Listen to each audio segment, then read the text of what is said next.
Thank you very much, Alexander. Thank you, Maria, for giving us such a very clear summary of the key findings of the report. And thank you also for all of the work that you and the rest of the KPMG team put into producing the report. I'm Michael Collins. I'm Director of Government Affairs at M&G and also Chair of the ESG workstream in the IRSG. And it's that workstream which brings together about 25 firms from across the financial services and professional services world. It's that workstream that sponsored and worked with KPMG in putting the report together. But for today's purposes, I'm really here just to moderate a discussion about the report and about some of the issues that the report raises. And I'm delighted that I've got four great panelists that can participate and engage in that discussion. Elizabeth Corley from the Impact Investing Institute. Hello, Elizabeth. Kay Swinburne from KPMG. Elena Espinoza from PRI, Principles for Responsible Investment, and Michelle Edkins from BlackRock. As you would expect, I've got a number of questions that I want to throw at the panel, but I'm also very keen to hear from all of you, our audience. So please do make sure that you are using the Q&A function at the bottom of the screen, and I'll endeavour to get to as many of those questions as I possibly can. But I'm going to start, if I may, Elizabeth, with you. And I've got a question for you around investor appetite and investor interest. At the Institute, you obviously spend a lot of time thinking about what it is that drives and motivates investors. How do you think we can get the financial sector to take social issues more seriously and to do more in the social part of the ESG space? That's a great question, Michael, and thanks for having me on the panel today. I think there is, in parts of the financial sector, already significant interest. Maria mentioned the gender pay gap reporting. You specifically referenced the anti-slavery work that's going on. There is interest. I think the challenge is it's sporadic and it's not organised, and therefore it doesn't galvanise into a consistent approach. Occasionally one gets something which is more organised, typically around gender or diversity issues, but rarely do we see it in a way that drives to a common framework and standards. So I think this report is a really, really good contribution. But like all reports, it's only going to be great if the actions and the milestones that you identify follow through. It's really about moving forward with action right now. So how do we do that? I think number one, it's about awareness and education. It's amazing, but it's only just recently that the CFA, for example, has introduced a module on ESG. So one of the things we do at the Institute is put out learning resources for free so that people can really inform themselves about what's really happening in ESG and impact. So I think that's number one. The second thing is to be consistent and highly professional in the approach. So once you've got a level of understanding and awareness, it's being consistent. And again, this report is a really good example because it's by working in cooperation and in partnerships that we drive change. And sometimes we look back and we don't even realise how much progress has been made. But the key issue is doing it with momentum and pace, because I think we haven't got the time that we have taken, for example, to start addressing carbon and biodiversity as major issues. We don't have that time, and the results of the pandemic mean that we should be much more concerned about urgent, focused, high-quality action.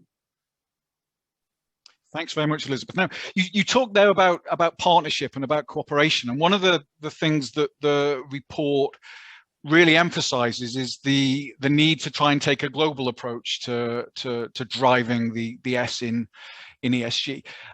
Is that realistic, do you think, or are we being a little bit optimistic, maybe even naive in thinking that we're actually going to be able to drive this at the international level?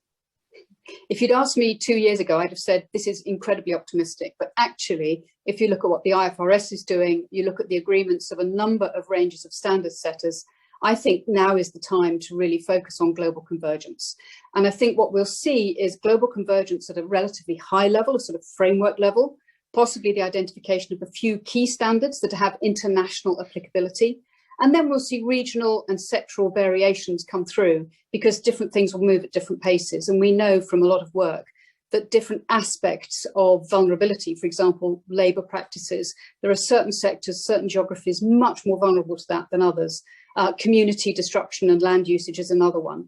So I think it's not over-optimistic. In fact, I would encourage the finance community to step up the pace. And the reason for that is I think there's a big focus on the transition to net zero. And one of the things we're doing at the Institute is saying, as Alexandra said, there is no problem in annexing social and environmental change. They go together hand in hand, and you get 2 + 2 = significantly more. So now is the time to really focus on what can be achieved through the transition to net zero and achieve meaningful societal and community benefits at the same time. And it is definitely doable. Thanks, Elizabeth. I'd like to bring Kay in at this point. Kay, one of the points that Elizabeth made there was that if we're going to get a global approach, maybe we'll have to start at a fairly high level and with some principles. What's your view on that? Do you think a principles-based approach is sufficient, or do we have to get down into some real detail here to actually effect change? So there are two things. I spent 10 years in public policy writing legislation, and one of the files I worked on was that 2018 package that the EU put out on sustainable finance, which included the SFDR, which many of our people on this call will be very familiar with, which is the disclosures for all funds within Europe. And just knowing that that was coming made people look at the detail of what they were investing in their portfolio. And they had a number of years to think about it before the implementation date for the first reporting this March. And so, just knowing you have to do that with a rule or a piece of regulation actually motivates a change in behavior. So I do think that there's a role, not just for principles, but also for legislation, because it does actually have that added impetus to it, and it puts a timeline for implementation. So from that point of view, TCFD is a different case where it's all principles. So the FSB's Task Force for Climate-Related Disclosures decided to put 12 principles out there, which are really comprehensive, but they are principles. And now we actually see a number of banks throughout the whole of the G7 and beyond, trying to grapple with what that actually means in terms of what do they need their customers to disclose to them in order for them to meet those TCFD principles. And every bank who's trying to do that, I can tell you, will have a different way of doing it. There are dozens of ways of complying with those principles, and it's all about interpretation. So you do have to then question, when you get those disclosures under principles, not prescription, whether you're going to have things that are comparable, whether it's meaningful and useful in order to facilitate that change of behavior. And I would suggest that there is a middle ground somewhere between highly prescriptive rules, which make everything seem black and white, versus the very high level principles, which are totally open to interpretation. My suggestion would be that Elizabeth is right, that if you have the principles but then have a set of minimum standards that you need to achieve, then you get the best of both worlds. So I think in isolation, principles are all nice and worthy. The best firms will interpret them accurately and in the way they were intended. Most other people will struggle. So I think you need to give a little more guidance, and a framework would be very, very useful. So a framework for minimum standards, what metrics you need to report, and how you might go about it will help most firms who, I've now moved across the private sector, and I'm always impressed by the intent of most of the firms I work with for wanting to do the right thing. But actually it's easier if they have a pre-made plan, as it were, of what they're trying to achieve in order for them to actually meet that as a minimum standard. The best firms will always go beyond, and you never want to do anything that limits the best practice, but you definitely need to help people get to the minimum standard. So the middle ground is my answer. I'm not sitting on the fence. I'm genuinely saying there is a middle ground to this between the prescription and the principles. Thanks, Kay. Now you're in a privileged position now, having spent all of that time as a policymaker, as a legislator, and now working back in the industry again. So you've seen both sides of the of the table in these debates. There'll be lots of firms on this call who are at very different points in their own journey, their own life cycle in taking these issues into account. What advice would you give to a firm that feels they're a little bit behind and that they need to step up their action on integrating the S into their activities? Where should they start? I would suggest they start with their own company. So if they look within, they look at the company metrics that they have available to them. What does their firm disclose? And we've done this at KPMG. We've actually said we can't advise other firms to take these affirmative steps unless we look at ourselves first. And so actually going back and looking at the data that you have available to you, the data, if you don't have it available at the moment, you might be able to get by asking your staff, asking your customers, and then doing the analytics on that. So looking at yourself first, use yourselves as a case study and build on that, because then you'll know what you're asking your investor community. If you're an investment firm, you'll know what you're asking your corporates to deliver for you. And if you're a bank, you'll know what you're asking your lending portfolio, your companies at the other end of it, to actually deliver to you. So doing it yourself means you know what's doable. And I think it's a really great exercise. So if you are behind the curve, probably the quickest way to catch up is to look at where your data sources are, what type of metrics you've got, particularly in that S space. It's really important that you look at what you can do and then apply that to everybody else, because you know what's doable. Do you get the sense, Kay, from all of the different types of company that you deal with at KPMG, the financial services industry is ahead of the kind of corporate average, or are we playing catch up overall as a sector? So financial services was put at the heart of the EU legislative program. So the EU has led the way in terms of regulation in this space for ESG as a whole. They're slightly behind on the S component rather than the environmental bit, which they've started with their taxonomy. The S is on its way.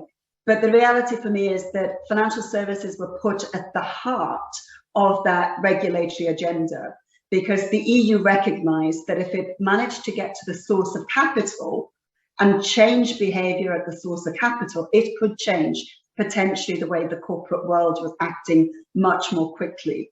And so, I think the FS sector, to be fair, across the board, has actually, had to do a huge amount of work, almost in isolation, because the corporates they've been asking for the data and information haven't had any legislative pressure on them to date in order to actually supply that information. So for me, it's been really satisfying to see the sector come together to work out what they can do, how they can do it most quickly. And they've been really proactive in this space. I know they've had to conform to legislation, but they haven't just done this for their EU business. By and large, most people are looking at their global business and saying, what is best practice? Even if we don't have the regulatory pressure elsewhere, can we still do better and do this elsewhere? So I'm really very positive on the way the FS sector has embraced this and are making major significant changes. So they've done it in the E space more at the moment than the F space. But I think with the pandemic, with that light being shone on social practice, I think global supply chains now more than ever are in the fore. And, we're up for debates here. When people say they want electric vehicles going into the future, what does that actually mean when, the Congo is the biggest source of cobalt, where the batteries are required in that cobalt to be in there? What impact does that have on, those areas where we're having to mine those minerals in order to have our new electric vehicle batteries made? These types of debates need to be had, because the E, the S, and the G all go together. And good governance of a firm means you take into account the E and the S, and you balance these out. Somebody has to fund the new higher standards for mining some of these essential minerals. How are we going to fund that? Who's going to fund it?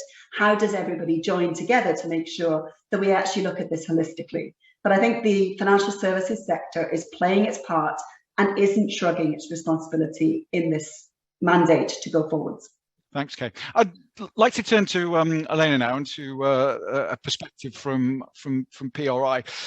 Elena, one of the recommendations in the report is that we start with a kind of lead principle as a way of grabbing attention, of generating momentum, and the report suggests that modern slavery be chosen. What do you think of that as an approach to have a kind of headline issue that one might use to drive attention and drive momentum? Yes, I mean, it is a good approach as a starting point, particularly for those investors or financial institutions that don't know exactly where to start looking at social issues. I mean, it is one of the worst forms of human rights violations. And as Alexandra pointed out in her presentation, it is a pervasive issue. It is, I think the figures are is $150 billion a year are generated through modern slavery. It happens everywhere. This is not just in long supply chains. I mean, we have instances of modern slavery here in the UK, in Italy, in the agricultural sector as well. There's been many cases. So definitely a place to start, and definitely a really big issue when it comes to social issues. But I mean, something that I would like to highlight that is that it is a starting point, and there is many things that will follow after that. And just to say that just because if we get to eradicate modern slavery, it would be a great first step, but that doesn't mean then that job conditions are optimal, even in the absence of modern slavery. So there are many things that we need to keep considering and not just pat ourselves in the back and say, well, we solved every social issue, but it's just then think about wages, freedom of association, working conditions, and other labor rights and human rights as well, like access to health, access to justice, access to finance, that we need to consider to make sure that we are really working on social issues in general. And again, this is to guarantee decent work for all as well. I mean, once we look at the issue of modern slavery, but it's true. I mean, we can work one without the other. So it makes sense to try to hone it down to one issue because it just makes the job easier. But it is always good to remind investors that, I mean, just because you're focusing on that doesn't mean that there are many things happening around it. So it's good to keep in mind the concept of, under the UN guiding principles, the concept of due diligence is quite important because it does force investors and companies to think about the myriad of social issues that they have impacts on. And it also forces them to think about it from the perspective of the risk to people and not necessarily just the risk to business. So also mentioned by previous panelists as well that they were saying, yeah, that it cannot be just about the profits that are generated, but how those profits are generated. So we need to consider these issues. But definitely a good starting point and one that we would, obviously support. One of the challenges that I think any firm faces when it's operating in the social space and looking to take the social factors of ESG seriously is data. Just having the raw material that enables you to know what is going on. And so the report places quite a lot of emphasis on the need to secure good data, comparable data, reliable data. What's the PRI view on how we can go about closing the data gap and getting more and better quality data? Yeah, I think, well, I'm going to repeat myself in the sense that this has been mentioned before. I think convergence is important. I think at the moment there are a myriad of standards, a myriad of ways of collecting data, a myriad of indicators that exist to look at social issues. Even when you look at rating agencies, the same company can be rated very differently depending on the methodology that's been used, which also impacts comparability, and therefore makes a lot more difficult the job for investors to understand whether the impacts are correctly measured or not.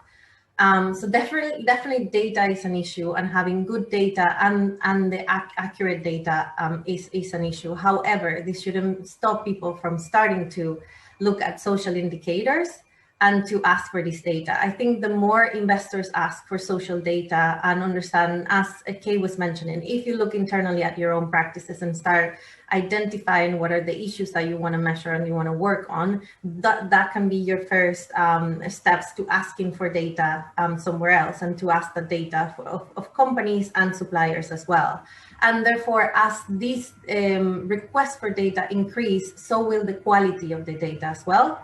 So I don't think we should wait for the silver bullet that is going to tell us what social data would look like and what the perfect measurement will be. But the more we ask for it, it's a cycle, right? So the more we ask for it, the better the quality will be. And definitely, this is something that the PRI is looking into, and we do have a team called Driving Meaningful Data that is looking into not just for social issues, but for environment and governance as well. Because I know we say that climate change does have one metric and it's more straightforward to measure, but it's still in measuring environmental impacts, it is complicated in itself as well.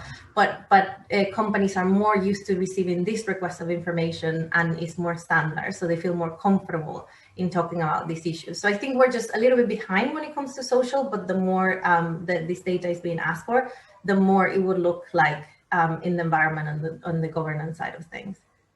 Thanks, Lena. I think your point about the power of the question and the power of demand is a really important point. The financial services sector has the potential here to become a demandeur for greater data, and even if we don't get it in day one or day two, the more we repeat those requests, eventually, whether it be policymakers or other participants in the economy, the more they will feel compelled to respond to those requests.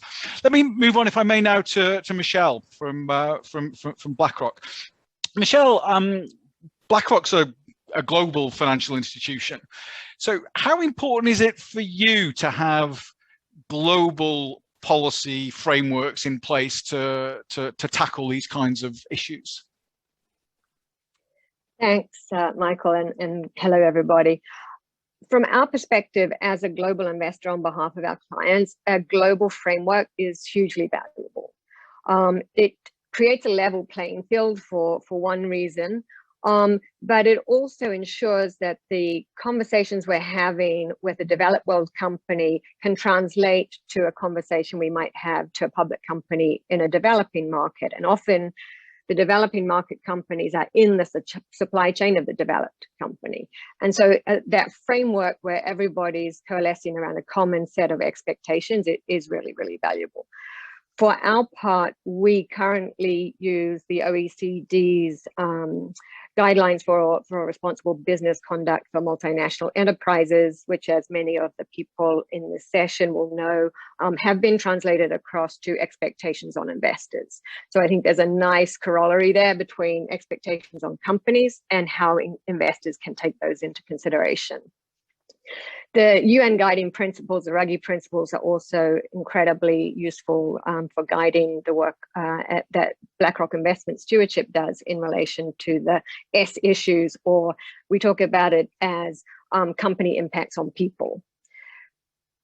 The sort of one caveat I would make there is that global principle is valuable, but as Kay mentioned, you probably also need to have some more specificity. And this comes to this point about metrics and data and targets, which is a challenge we're all facing on the climate discussion right now. And as others have said, we're a bit earlier in that conversation on social issues.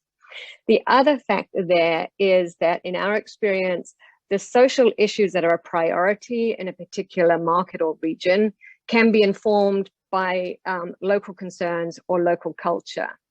And in some countries, for instance, there's a real focus on protection of First Nations peoples, whether it's about their well-being, whether it's about land rights, whether it's about free, prior and informed consent.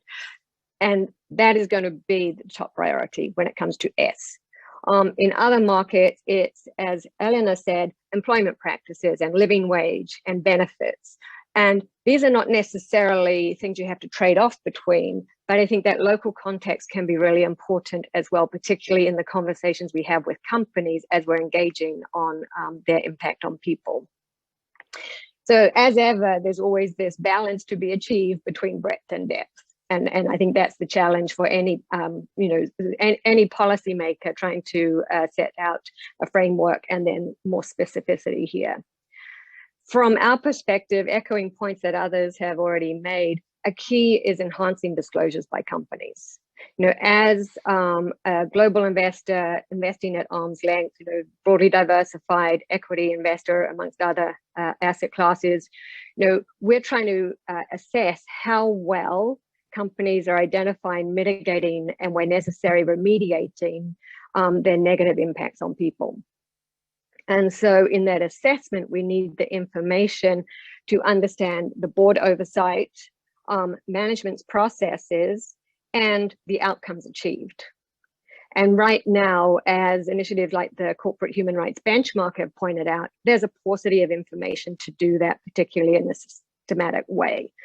And so enhanced reporting from our perspective is key. And I think, the report is very clear about this in terms of where some of the principles have been directed in terms of next steps in getting the IFRS, International Sustainability Standards Board, involved, and then the regional policymakers as the process goes forward. Very much, Michelle. I'd like to move now to some of the questions that have come in from our audience, and please do continue to fire them at us if you've got a question that you've not yet thrown to us. One of the questions that's come up from a couple of people, and maybe I'll throw this to you first, Elena, is around the challenge of trying to take a global approach when there genuinely are differences of view around the world on what types of practices are legitimate, and in particular, how do we avoid a kind of Western worldview being the one that is dominating across all markets? Now, PRI must come across this challenge all the time. How do we address that? Maybe there isn't a challenge there at all. No, it is. I think it is a challenge. It doesn't make it impossible, but it definitely, it is a challenge to try to come up with a global framework that applies everywhere, but at the same time recognizes regional characteristics. I think it's a balance that needs to play out, but it's not an impossible thing to do. Just to give an example in terms of how we're working on human rights at the PRI, we do have a global framework based on the UN guiding principles.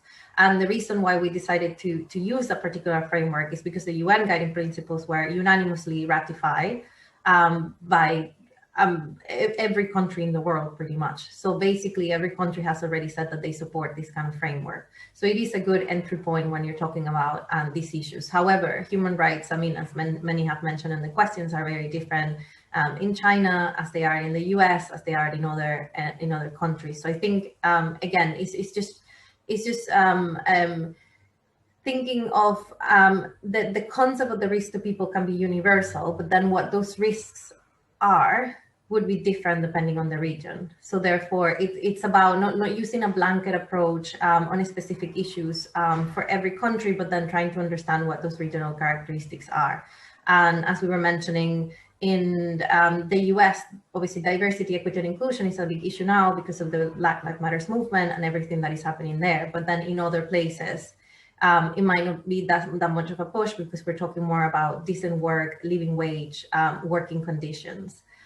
So it's just trying to understand those regional characteristics. And I think at the end, the way that investors work with companies will differentiate themselves depending on the sector, but also depending on where they operate. But I think companies and investors are used to this. Companies have headquarters in a country and then operations everywhere. So it cannot be that this is a foreign concept to them as it is. So in the way that they treat their business strategy and they adapt it to different regions, countries, and preferences, the same should be done when we're talking about ESG and the work that we do, especially on social issues.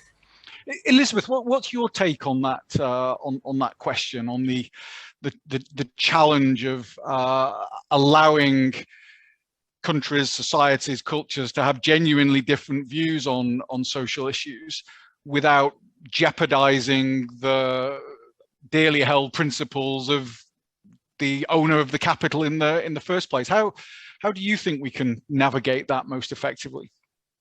Well, I think it's both important for the asset owner, the asset manager, and the corporate to do what Kay said, which is start with the activities that you care about. And, large multinational companies work in many countries.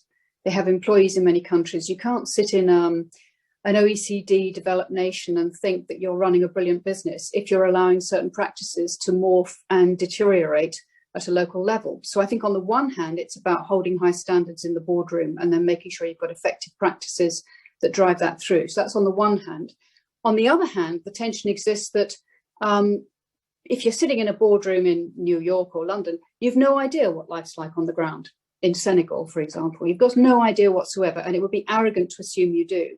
And Michelle's point earlier about being very sensitive and very thoughtful to the communities in which businesses are operating and the supply chains in those communities, I think is very important. So you've got two ends here, I think, Michael. One is the principles you as an organization hold absolutely dear, and that goes right to the heart of your strategy and your sense of purpose and the things you would never, ever accept. And it becomes very difficult, for example, in terms of gender rights and equality in some countries, but having those principles, then at the other end, knowing that you're engaging with communities, with civic society, to understand what the real issues are and not sort of export. And between those two things, you'll get to some global practices. And then, as Elena said, you'll get to some things that you interpret through more regional or local lenses. But I think the importance is to be honest and to have integrity in your process and not sort of whitewash it, frankly, and window wash it. Because if you start to kid yourself, and this comes through to the quality of data reporting and not just data, but what the outcomes of measuring things, that's what really matters. And I think there's something in your report that's mentioned about having resources and governance. So just assume this is like money laundering or health and safety or anything else. What would you expect as a global business in terms of health and safety or anti-money laundering, anti-bribery and corruption? You should have the same approach, acknowledging that the world is remarkably diverse, but knowing you've got governance, resources and principles that will drive that and mean that you're not going to kid yourselves. One of the questions that we've had, Elizabeth, is around China, and the questioner asks, I think, a very pointed, very stark question. Is it realistic that any Western fund manager is going to withdraw from investing in China because of S concerns within ESG, given the sheer size of the market there? Are we kidding ourselves if we think that there will ever be an approach to investing that's ultimately driven by principle rather than by economic return? I think you have to do both, don't you? And I think I can remember concerns, exactly the same question, probably 10 years ago, and it was around the G in China, not the S, and around the E. So I think some of these things blend together. And again, it comes back to the sort of organization you are, the sort of principles you have as an organization. Just don't kid yourself. If you're saying that provided this country lives up to certain standards and governments have relationships with this country, we will be guided by the fact that our government has a relationship with that government and we continue. But be honest about it. I think one of the challenges for asset owners and asset managers is that there are dozens and dozens of concerns in the world, and possibly hundreds. It's extremely difficult to be effective on 100 different fronts. So I think being honest about what you care about, where you feel you can actually have an influence. Personally, I think you have an influence as a company if you engage in a country in your own working practices and your own standards and your own influence, rather than withdraw. Withdrawal achieves absolutely nothing. On the other hand, standing behind a simple statement of our government allows it and we believe we can make a difference through engagement isn't enough unless you can evidence the extent to which you're actually having an effect. Thank you. Michelle, can I bring you in now with a question that's come in around what the UK should do specifically? We've been hearing a lot in the ESG space in London over the last sort of 6 or 9 months about the Chancellor of the Exchequer's desire to make London a real global centre for green finance.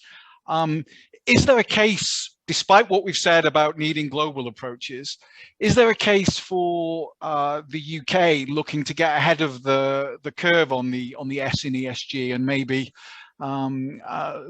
legislating first and trying to create the global standard? Well, as someone who doesn't live in the UK, I want to be a little cautious about how much I weigh in here. But I do think there's always a role for leadership, particularly thought leadership, where everyone is trying to move practice forward. And so in terms of, proposing new rulemaking that is then put out for consultation and gets input, I think, that the UK government, like others, can make real progress in surfacing new ideas. But I think there's also the need to remain flexible in what rulemaking you put in place, because as everyone is aware, this is pretty early days here. And if we set something in legislation early up, how do we ensure that it remains current and relevant as practice advances? What's your take on that, on that, Kay? Do you think that our friends and colleagues in Her Majesty's Treasury and in other Whitehall departments should be looking to establish a kind of UK approach to this, because it is relatively virgin territory still, the S in ESG in the financial services regulatory sense? It is, but I mean, when you think of the Modern Slavery Act, I mean, the UK was up there, one of the leading countries in the world to put that on its statute book. So, there are things that the UK has already led on that others around the world then look to. So, and I don't think they should also be shy of looking for best practice elsewhere around the globe. If it's being led in Australia because they're ahead of the curve, then by all means, plagiarism in this respect is actually probably the best, compliment you could pay another government for doing something well. So I would suggest that they should lead. I mean, the G7 that they're leading at the moment, they are, on various issues, managing to drive an agenda. And I would say that even things like, the new tax agenda that's being, sort of deliberated on now, and as we lead into G20 later in the summer, I genuinely think that leadership matters. It really does, because actually, anything that involves a fairness and an equitable distribution of to society seems to me to be a good thing to be leading on. And so the UK should be ahead of the curve. And yes, businesses will complain that there's a cost to it, but as Elizabeth was suggesting, if it's in line with your values and your principles of your business anyway, then why wouldn't you do it? And I think industry, this report really does call out for, financial services sector in the UK to lead here. I think there can be a framework that the industry puts forward that then I would hope that more broadly government will look at and say, actually, do you know what? These are great voluntary standards. Is there anything we can do in legislation that doesn't hinder, but actually facilitates that change, that facilitates those laggards in the sector maybe coming up to speed? But I don't think they need to be in the vanguard completely. They need to be open to helping where they're needed. But if industry can do this and drive it with voluntary standards, then absolutely brilliant, because that keeps it relevant and keeps it in an evolutionary mode. As Michelle was suggesting, once you legislate, it tends to get stuck in stone. So it's much better if you can do these as an evolution where the standards evolve as the data improves and standards around the world improve, that you then need to actually leapfrog to get ahead of them again. I'm a great advocate here, though, that what was said before, this is about facilitating transition. So it's about staying in the game and helping people change for the better, rather than just having a portfolio that you do by exclusion. It's actually relatively easy to exclude things. It's much more difficult to stay the course and actually help people transition to something better. And I really just urge, best practice is not about exclusionary activity. It's about actually facilitating that change. And I really do hope that particularly on this social impact part of things, that we stay the course to make things better rather than just walking away. Thanks, Kay. One of the policy-making bodies that we know is looking at the S in ESG is the EU. That's kind of next on the on the sustainable finance agenda for the EU.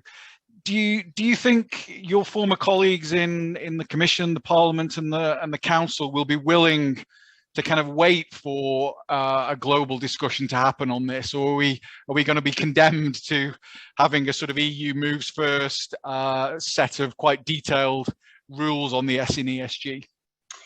So the original EU taxonomy was supposed to be the E, the S, and the G. It wasn't supposed to be just on the E. So, you know, the fact that politicians found it so difficult to agree to anything other than the basic E tells you how difficult this is to put prescriptive rules in place. If you think about the EU 27 as it's currently constructed, there's huge diversity in terms of the way in which those companies, in terms of size, in terms of governance of those member states, and indeed in terms of values. They all like to talk about one common European value, but once you get below the surface, there are some very specific cultural differences between these member states. And so just getting what is the common values common to all of those 27 is difficult. So scale that up across the globe and you realize how big this challenge is.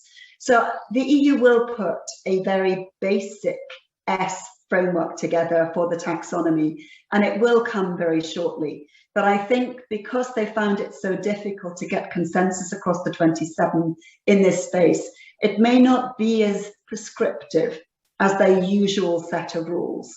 And so I am hoping that it will be that middle ground between too prescriptive and high level principles, that they will actually, by their own efforts in compromise, will have realized how difficult this is, and will have come up with a slightly easier, more palatable solution that the rest of the world won't find too onerous. And maybe it will be a decent template. But I don't think, as we've spoken about, there's going to be a minimum set of standards, and then other countries will go further, other countries will be struggling to get to that initial sort of minimum standard in the first place. But I think it's, you know, as I say, this is a collective action. We need to make sure we stay the course and help those who are struggling to get to those minimum standards actually get to them and get beyond, and those who want to go further, not to limit them in going further. The EU can lead, but it needs to make sure it's not extraterritorial in its demands of other countries that then may have a knock-on effect, preventing certain countries around the world, certain activities from actually having the financing to actually help them fund that transition. Thanks very much, Kay. Ladies and gentlemen, we are very close to the top of the hour. I think it's probably time for us to draw today's event to a close. Let me thank my four panelists, Elizabeth, Elena, Michelle, and Kay. Huge thanks once again to Alexandra, Maria, and all of the team at KPMG for their hard work in putting the report together. And huge thanks also to the Secretariat at the IRSG and to all of my colleagues on the ESG workstream for all of their work in bringing this report out. I think it's a really useful contribution to the debate, but that really is what it was designed to be, a contribution to a debate. And I, as chair of the workstream, and I think everybody else that's on the workstream, would be really keen to get some feedback now that you've all had a chance to actually hear some of the key features of the report. You'll get a chance imminently to actually read the full document. Please do let us know what you think. We'd be delighted to get some detailed feedback from you all, either by going to the IRSG website, or feel free to contact me personally at M&G. Thank you all for joining us this afternoon. Thank you very much for your questions and for your attention, and enjoy the rest of your day. Thank you.